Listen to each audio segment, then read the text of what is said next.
Yan, kita sambung lagi dengan cerita Xiao Yan yang ada di benua Dodi. Xiao Yan yang dihadapkan dengan pertempuran seteguk darah menyembur keluar dari mulut Mueller.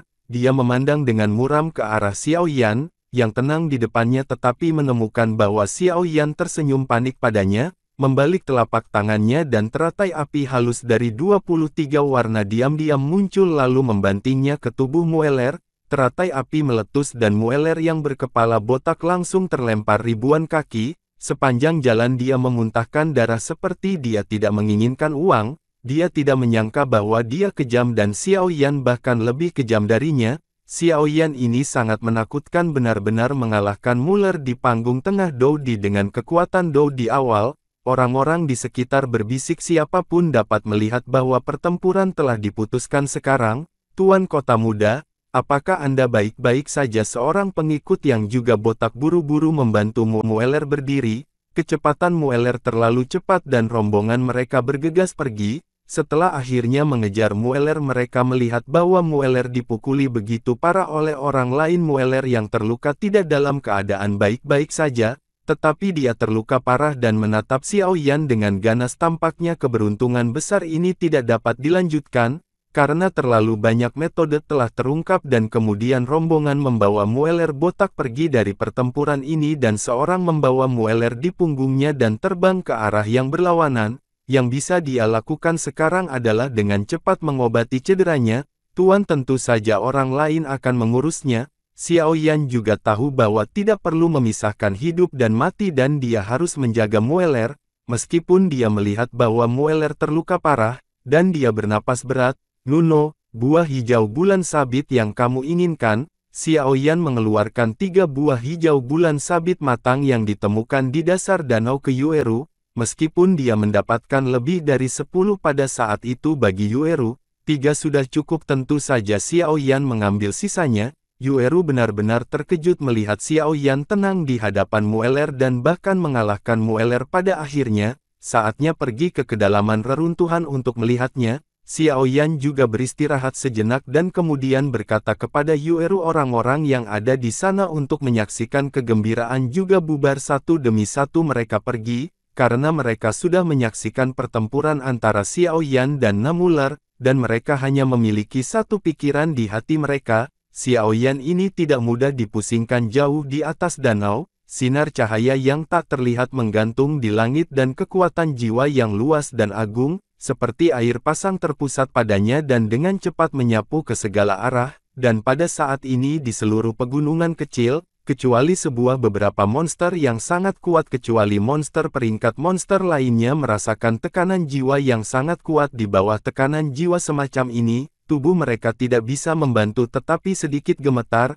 Xiao Yan sangat kuat sehingga dia benar-benar dapat menggunakan kekuatan jiwanya untuk menyerap energi spiritual dari langit dan bumi untuk mengisi kembali dirinya sendiri. Yueru tidak bisa menahan diri untuk tidak menatap Xiao Yan di udara. Setelah mengenal Xiao Yan dari asosiasi alkemis di awal, Xiao Yan menyebabkan kejutan besar bagi Yueru di mana-mana, dan kemudian dia menyelamatkan ayahnya yang juga menyebabkan Yueru memiliki beberapa emosi yang berbeda. Meskipun Xiao Yan juga memiliki beberapa perasaan apa yang dia perhatikan, tetapi Xiao Yan berpikir bahwa dia berterima kasih kepada ayahnya karena telah menyelamatkannya, dan tidak memikirkannya sama sekali. Yueru melihat cahaya tak terlihat di langit, kekuatan jiwa yang luas, bahkan ayahnya. Saya khawatir ada perasaan panik. Kekuatan ayahnya tercermin dalam kekuatan, tetapi jika dibandingkan, dua ayah mungkin tidak bisa mengikuti Xiao Yan saat ini. Kekuatan jiwa yang menyebar seperti air pasang. Setelah hampir beberapa menit, secara bertahap menghilang, dan cahaya tak terlihat perlahan muncul di bawah tatapan Yueru. Cahaya menghilang dan sosok dengan penggaris berat berwarna hitam muncul samar. Setelah diperiksa lebih dekat, itu adalah Xiao Yan, tapi sekarang tubuh Xiao Yan jauh lebih baik dari sebelumnya. Yueru juga berkata dengan gembira, upaya berulang kali Xiao Yan untuk menyelamatkan dirinya pasti lebih dari sekedar persahabatan. Wajah merah muda Yueru tidak bisa tidak berpikir, namun, Yueru juga tahu bahwa jiwa terlalu ilusi untuk pembangkit tenaga listrik era ini, dan kekuatan jiwa tidak berwarna dan tidak terlihat jika Anda ingin menyingkat jiwa ketiadaan menjadi bentuk manusia, dan tidak meninggalkannya untuk waktu yang lama, bahkan beberapa kekuatan di tingkat Dodi sulit dilakukan.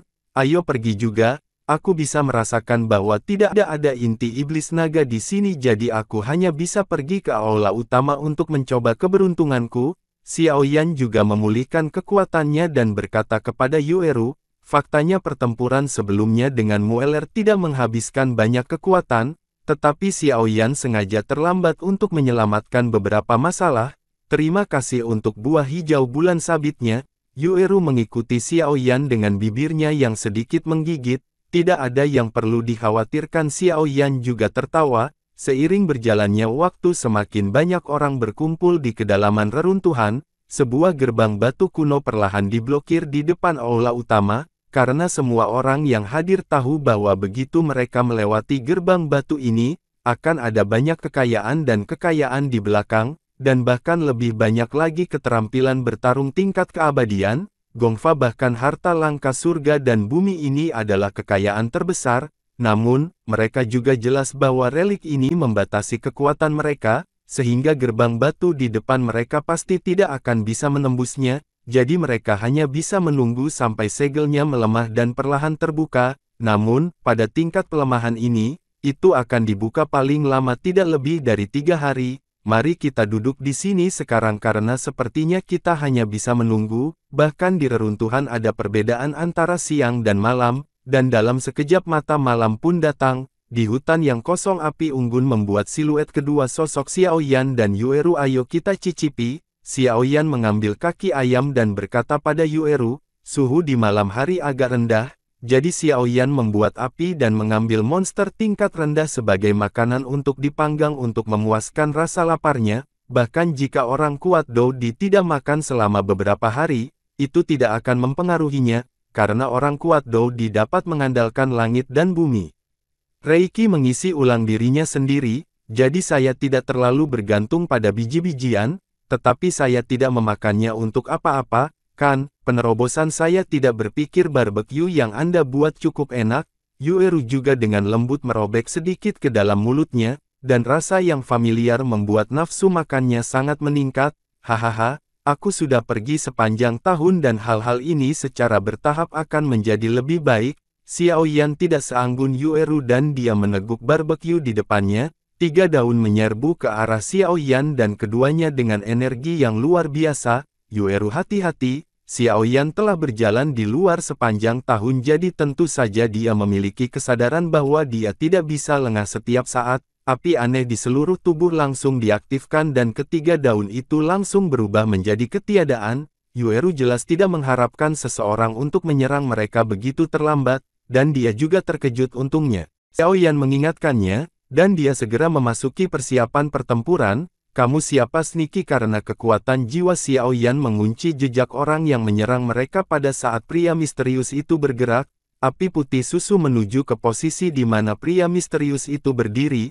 Api membawa ledakan suhu tinggi, seolah-olah memiliki kebijaksanaan pohon hutan mana yang dilewati secara langsung, dan pria misterius itu terkenal langsung. Apakah itu ditemukan? Unggahan pohon besar berasal dari berbicara pada dirinya sendiri. Pria misterius itu melompat dari pohon besar dan jatuh ke bidang pandang Xiao Yan. Rata-rata pria tidak bersalah dan bersalah. Buah hijau bulan sabit adalah hal yang baik, tetapi jika Anda tidak memiliki kekuatan untuk melindunginya, Anda hanya akan memberikan hidup Anda dengan sia-sia. Tiba-tiba sebuah suara keluar dari gunung, dan hanya satu sosok terlihat berjalan keluar di hutan itu. Hanya ada satu sosok itu berdiri diam, tubuhnya kokoh, seperti menara besi, matanya melirik ke arah lain, dan matanya dipenuhi dengan keinginan yang kuat untuk berperang seperti kera yang ganas. Dia menyeringai pada Xiao Yan dan tertawa keras, lalu tanpa ragu-ragu dia menginjak telapak kakinya, dan tubuhnya naik ke langit dan dia berjalan menuju Xiao Yan. Setelah beberapa lompatan, itu tidak membuatmu khawatir tentang itu? Xiao Yan juga berkata dengan dingin. Yueru, yang berada di sampingnya, secara alami mengenali orang ini, dan Mueller dikenal sebagai yang terpilih surga dari 8 kota besar Qingcheng. Sun Ming seorang maniak petarung yang terlahir, orang ini ternyata adalah mendiang Dodi. Namun, Xiaoyan juga tidak takut, dia memiliki 3 transformasi misterius dari api surgawi, dan juga memiliki keterampilan pertempuran peringkat abadi dari penguasa kuno abadi api abadi, serangan jiwa, dan api eklektik memiliki efek penekanan yang jelas pada orang-orang seperti itu. Aku tidak bermaksud datang ke sini hari ini, aku hanya ingin memastikan apakah Xiaoyan yang baru-baru ini dirumorkan sekuat rumor yang beredar. Setelah berbicara dia menatap Xiaoyan dengan hati-hati lalu melambai, bukannya aku tertarik pada apa yang kamu miliki di tubuhmu. Lebih baik untuk mengatakan bahwa kamu benar-benar mengalahkan Mueller, yang berada di tahap tengah Kaisar Samsung Dou, berdasarkan kekuatanmu di tahap awal Dodi yang benar-benar mengejutkan saya, kamu akan menjadi lawan yang sangat baik akan ada pertemuan di kedalaman reruntuhan, kalau begitu mari kita lihat apakah kamu memiliki kemampuan. Xiaoyan juga menjawab sambil tersenyum, apakah ada sesuatu dalam diriku yang pantas mendapatkan perhatian mereka? Xiaoyan juga bingung seharusnya itu api anehmu meskipun mayat hidup ini memiliki sifat dingin dan suram, tidak menutup kemungkinan mereka akan melakukan eksperimen aneh dengan hal-hal aneh seperti api aneh. Raja Naga Emas juga berkata perlahan lupakan saja ambil satu langkah pada satu waktu satu malam hening. 3 hari berlalu dalam sekejap mata, segel gerbang batu di depan semua orang juga melemah pada saat ini dan akan terbuka, di luar simen penuh sesak dengan orang-orang, dan penantian selama 3 hari yang membosankan telah berakhir, ruang di depan saya sangat terdistorsi itu membuat suara deras seperti air, dan dengan penyebaran suara ini, fluktuasi di ruang itu menjadi semakin keras. Melihat momentum ini simen akan segera terbuka tidak ada kekurangan kemanusiaan dengan mata jahat, melihat segel energi yang menjadi semakin ilusi di bawah fluktuasi, di luar lautan manusia, mata banyak orang diam-diam bersinar merah, dan bahkan napas mereka menjadi jauh lebih berat memegang senjata, telapak tangan juga perlahan mengerahkan kekuatan, aku tidak tahu darah dan darah macam apa yang akan ada dalam kompetisi harta karun. Xiaoyan juga berkata dengan emosi, kemudian Xiaoyan melihat ruang yang semakin terdistorsi dengan mata menyipit. Dalam suara gemerincing yang aneh, dia merasakan fluktuasi energi yang sangat menakutkan. Fluktuasi ini sangat manik, seolah-olah ditekan di gunung berapi di bawah kerak bumi seperti letusan gila, ada suara terburu-buru aneh lainnya ruang yang terdistorsi tiba-tiba mengembun, dan kemudian hanya ada ledakan keras ruang yang terdistorsi itu seperti kaca rapuh, dengan ledak menjadi puing-puing ruang kecil yang tak terhitung jumlahnya. Ayo, reruntuhannya terbuka pada saat segel ruang meledak, ada sosok yang tak terhitung jumlahnya di sekitar lautan manusia, mata mereka langsung merah, dan ada raungan serakah rendah dari tenggorokan mereka, dengan pembukaan gerbang batu secara bertahap, aura kuno dan sunyi perlahan-lahan melayang keluar, menyebabkan banyak orang terlihat khusyuk. Bagi banyak orang, hal-hal dari zaman kuno cukup sakral. Melihat gerbang batu yang terbuka, Xiaoyan bergerak, menyapu ke belakang dengan ringan, dan kemudian kembali ke posisi sebelumnya. Melihat tindakannya, banyak orang mengatupkan mulutnya dan mengutuk orang yang berkhianat di dalam hati mereka. Wah, Xiaoyan menjelaskan bahwa dia tidak ingin menjadi yang pertama memasuki reruntuhan misterius ini. Pintu perlahan terbuka, dan suara berderit berangsur-angsur berhenti. Ketika semua orang di alun-alun saling memandang, tidak ada yang berani masuk lebih dulu. Xiaoyan tidak memperhatikan keheningan di luar simen, dia menyentuh Najie dengan jari-jarinya, dan senyum di sudut mulutnya cukup cerah. Dia tidak menyangka bahwa dia baru saja memasuki reruntuhan. Raja Naga Emas merasakan inti iblis naga, di luar simen akan ada beberapa pria kuat dari waktu ke waktu datang dari luar, jelas beberapa pria kuat yang menemukan pembukaan gerbang batu, dan melihat semakin banyak pria kuat berkumpul, mereka yang datang lebih dulu orang-orang dan pasukan tidak bisa menahannya lagi setelah beberapa saat, seseorang akhirnya berjalan ke gerbang batu perlahan dan tidak bisa menahannya, jeritan itu tidak ada habisnya, dibandingkan dengan orang-orang yang cemberut ini, ekspresi Xiaoyan berubah pada saat ruang meledak dia meraih Yueru di sampingnya, batang pohon kecil di jari kakinya, dan tubuhnya tiba-tiba mundur, 5 kota besar di sampingnya, putra surga yang bangga juga merasakan ada sesuatu yang salah, bereaksi sangat cepat, dan segera mundur tanpa ragu-ragu, ketika Xiao Yan dan yang lainnya mundur, tiba-tiba ada banyak sosok di pohon-pohon raksasa di sekitarnya dan mereka juga menemukan sesuatu, sama seperti Xiao Yan dan yang lainnya mundur dengan keras, pecahan segel ruang yang meledak tiba-tiba berhenti, dan kemudian hanya ledakan keras yang terdengar. Kekuatan ruang kekerasan, seperti badai, tersapu ke segala arah, dan itu yang bergegas paling cepat adalah yang pertama menanggung beban, hampir dalam sekejap mata, ditelan badai. Segera, teriakan melengking bergema satu demi satu di lautan api, buih yang tertelan tidak tersisa, segel luar angkasa ini sangat menakutkan, riak luar angkasa yang keras seperti memanen gandum, menghancurkan semua kerumunan yang bergegas di depan mereka, tidak menyisakan ruang bagi mereka. Di sisi lain beberapa pembangkit tenaga di belakang akhirnya menyadari bahwa ada sesuatu yang salah, sehingga kerumunan yang bergegas ke depan tiba-tiba berbalik dan melarikan diri karena malu. Puluhan ribu sosok terus bergerak, karena jika tidak lari mereka akan menunggu mati, biarkan mereka serakah dan nikmati hidup itu. Itulah mengapa pemandangan ini ada di depan mereka, karena ada jarak tertentu, ketika badai luar angkasa menyebar, itu akan merugikan Xiao Yan dan yang lainnya. Pada saat ini, beberapa orang menghela nafas lega ketika mata mereka tersapu. Mereka melihat lolongan menyedihkan yang tak terhitung jumlahnya, sosok yang berteriak itu berguling-guling di tanah, dan darah merah cerah menodai sebagian besar tanah di luar simen. Sungguh segel luar angkasa yang menakutkan setelah bertahun-tahun yang tak terhitung jumlahnya. Masih bisa memiliki dampak yang begitu mengerikan.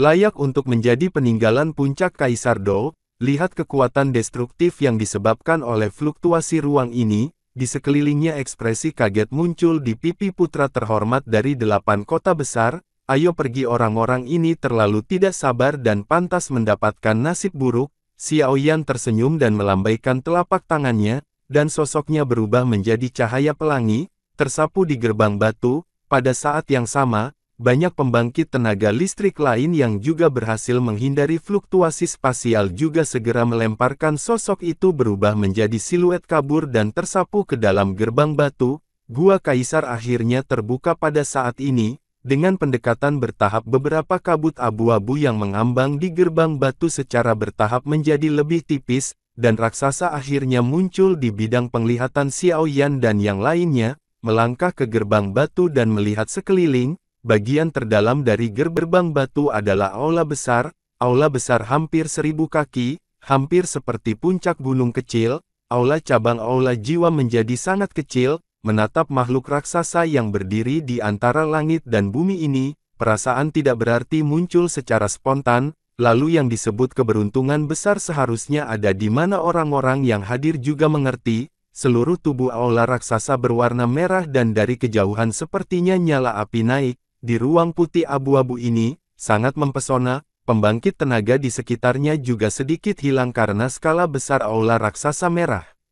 Setelah beberapa saat, mereka kembali sadar dan saling memandang dengan ekspresi mengejutkan di mata mereka. Layak menjadi level kaisar, ditinggalkan oleh yang kuat. Tulisan tangan seperti itu memang megah dan atmosfer. Satu demi satu sosok-sosok itu perlahan-lahan melambat, dan kemudian berhenti beberapa ratus meter dari gerbang batu. Berdiri di sini, aula raksasa itu bahkan lebih besar sepintas. Bagian atas aula raksasa itu sepertinya dimasukkan ke dalam puncak awan. Tidak heran itu harus ditutup dengan segel ruang. Aula yang sangat besar, dimanapun itu ditempatkan itu adalah keberadaan yang mencolok. Xiao Yan juga terkejut. Ayo pergi ke sini, kekuatan jiwaku telah merasakan nafas monster naga. Kata Xiao Yan sambil menarik Yueru. Lalu kenapa kita tidak pergi ke aula utama? Bagaimana dengan Great Fortune? Yueru juga berkata dengan penuh semangat. Meskipun Yueru tidak memiliki banyak harapan untuk Great Fortune, dia ingin pergi dan melihat. Jika begitu mudah untuk mendapatkannya, itu tidak akan menjadi keberuntungan besar. Pergilah. Xiao Yan juga tahu bahwa prioritas utama adalah menemukan inti iblis naga terlebih dahulu. Sepertinya otak mereka kebanjiran, dan mereka tidak beruntung, tapi itu tidak masalah karena itu masalahnya. Kita juga memiliki satu lawan yang lebih sedikit. Ayo pergi. Orang mati yang mencuri buah hijau bulan sabit palsu. Xiao Yan berkata dengan tidak setuju. Nona, ayo pergi juga. Aku tidak mau, aku harus mengikuti mereka, kata Feng Yi dengan keras kepala. Sebagai seorang alkemis dia pasti tahu kekuatan jiwa yang kuat di tubuh Xiaoyan. Mungkin Xiaoyan bisa memberinya inspirasi untuk membuat terobosan dan dia bisa merasakan bahwa lebih penting untuk menembus peringkat apoteker daripada keberuntungan besar itu. Xiaoyan dan yang lainnya mendarat di pohon besar berwarna abu-abu hitam, mata mereka menatap lurus ke depan hanya untuk melihat bahwa ada hutan yang luas. Hutan itu penuh dengan pohon yang berganti-ganti antara abu-abu dan putih. Pohon-pohon ini tidak memiliki cabang dan daun, hanya batang pohon yang gundul. Dari kejauhan, tampak seperti hutan tombak tajam, yang membuat orang merasa kedinginan.